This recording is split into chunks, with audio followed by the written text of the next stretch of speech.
ধন্যবাদ।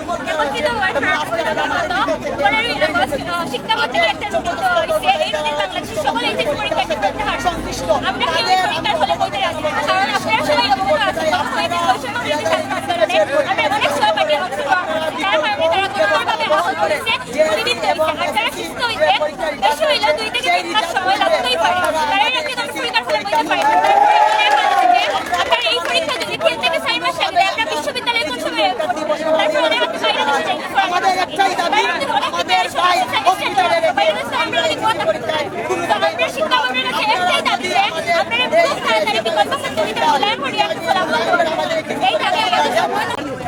আমাদের বর্তমানে বাংলাদেশের যে এইচএসসি পরীক্ষার্থী রয়েছে, এগুলা বাংলাদেশের ইতিহাসের মধ্যে সবচাইতে অবহেলিত দেশ হচ্ছে গিয়ে আমাদের এই এইচএসসি পরীক্ষার্থী। আমাদেরকে বিভিন্ন সময় বিভিন্ন নোটিশ দিয়ে আমাদের এইচএসসি পরীক্ষার ছাত্র সমাজের সাথে মশকরা করা হচ্ছে। আমাদের এই যে বৈষম্যবিরোধী ছাত্র আন্দোলনে আমাদের যে আহত ভাই যারা 2024-এ ছাত্র আন্দোলনে অংশগ্রহণ করেছিলেন, তারা এ পর্যায়ে মারাত্মকভাবে অনেক ভাই আমাদের আহত রয়েছে। আমরা তো তাদেরকে হসপিটালে রেখে আমরা বাংলাদেশের এইচএসসি পরীক্ষার্থী ছাত্র সমাজ আমরা তো পরীক্ষার হলে বসতে পারবো না।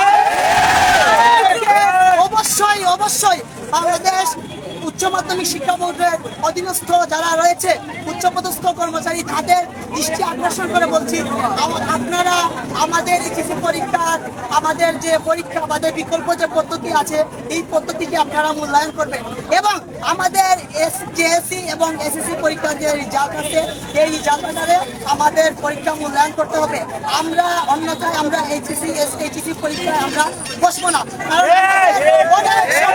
অনেক সময় লস হয়েছে, আমাদের যে পরীক্ষার যে মনোভাব রয়েছে, আমাদের ভিতরে যে আকর্ষণ রয়েছে আমরা পরীক্ষা হিসেবে, সেই মনোবলটা আমাদের ভিতর থেকে ভেঙে গিয়েছে।